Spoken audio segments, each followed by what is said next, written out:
میرا دکھ یہ ہے، آپ کا دکھ یہ ہے کہ ہم نے اس امت کو زوال میں دیکھا. ہم نے کشمیر میں ذبح ہوتی مائیں بہنیں اور بیٹے دیکھے. روہنگیا کے اندر مسلمانوں کی نسل کشی ہوتے دیکھی. ہم نے فلسطین کے اندر لہو بہتا ہوا دیکھا. درد ہی درد پھیل گیا. آج ان یتیموں کے سر پہ کوئی ہاتھ رکھنے والا نہیں ہے. 3 مارچ 1924 کو ہم یتیم ہو گئے تھے. سلطنت عثمانیہ ٹوٹ گئی تھی، ورنہ شرق سے لے کر غرب تک، شمال سے لے کر جنوب تک مسلمانوں کا تسلط، اور لوگ ڈرتے تھے کہ خلیفہ نے اعلان جہاد کر دیا تو پھر تمہیں پوری دنیا میں چھپنے کی جگہ نہیں ملے گی. یتیم جانتے تھے ہمارے سر پہ کوئی کھڑا ہے.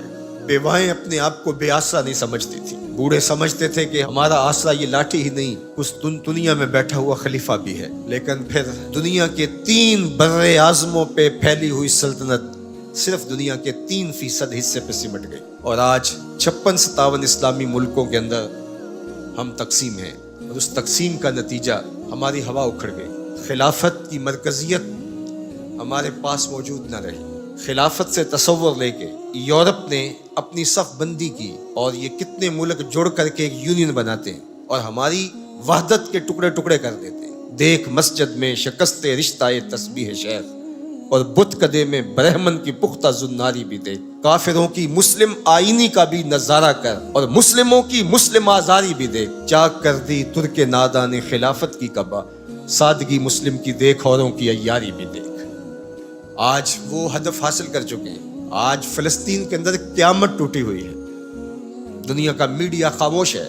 یہ جو خبریں ہمارے تک پہنچ رہی ہیں یہ باقاعدہ سینسر ہو کے آ رہی ہیں. یہ سوشل میڈیا کی وجہ سے کچھ تصاویر آ جاتی ہیں، کچھ بلکتے روتے بچے، کوئی بین کرتی مائیں، اور کوئی فریاد کرتے بوڑھے ہماری جانب دیکھ رہے ہیں.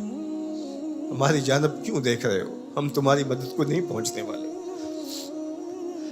گلی میں 3 اوباش کھڑے تھے تو کھڑے کھڑے ان کی شرط لگ گئی کہ دیکھتے ہیں ہم میں سے سب سے بڑا بے غیرت کون ہے.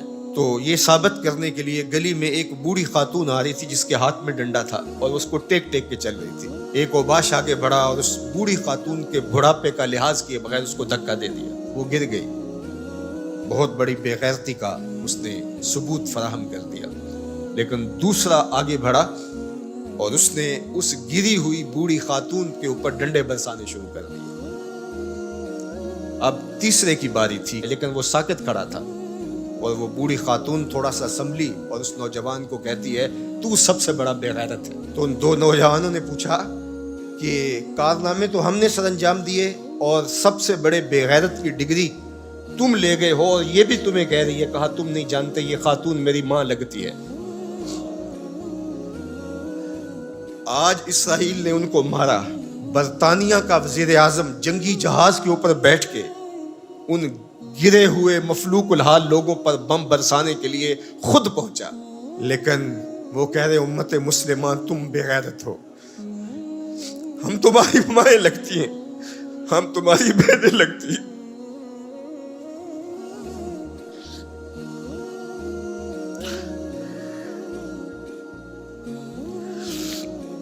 ہم تمہاری بیٹیاں لگتی ہیں.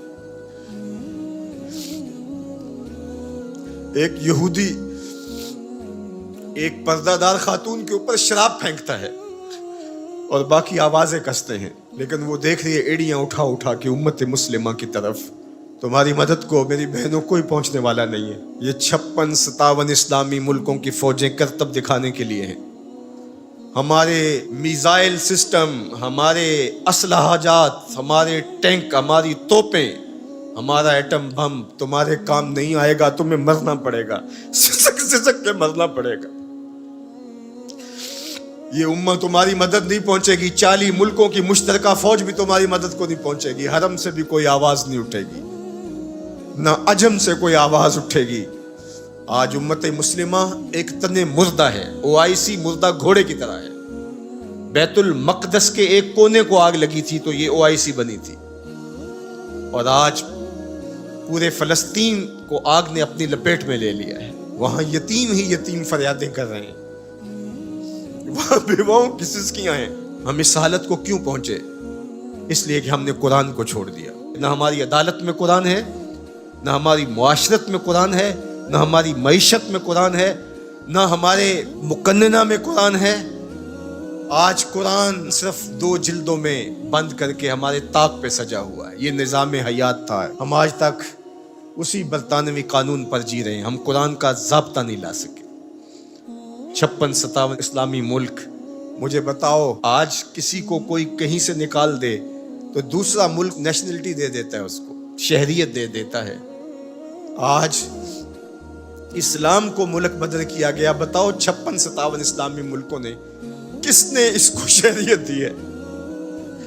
کہاں جمہوریت، کہیں بادشاہت، کہاں شخصی نظم. 56-57 اسلامی ملکوں میں اسلام گھومتا رہا. میں غریب بدیار ہوں، مجھے شہریت چاہیے، لیکن کسی نے اسلام کو قبول نہیں کیا. در عجم گردی داؤ ہم در عرب، مصطفیٰ نایاب ارزاں بو لہب.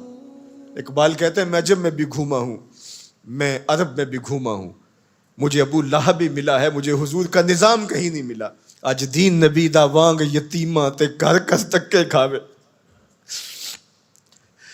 اے فلسطین کے یتیموں، تم اکیلے یتیم نہیں ہو.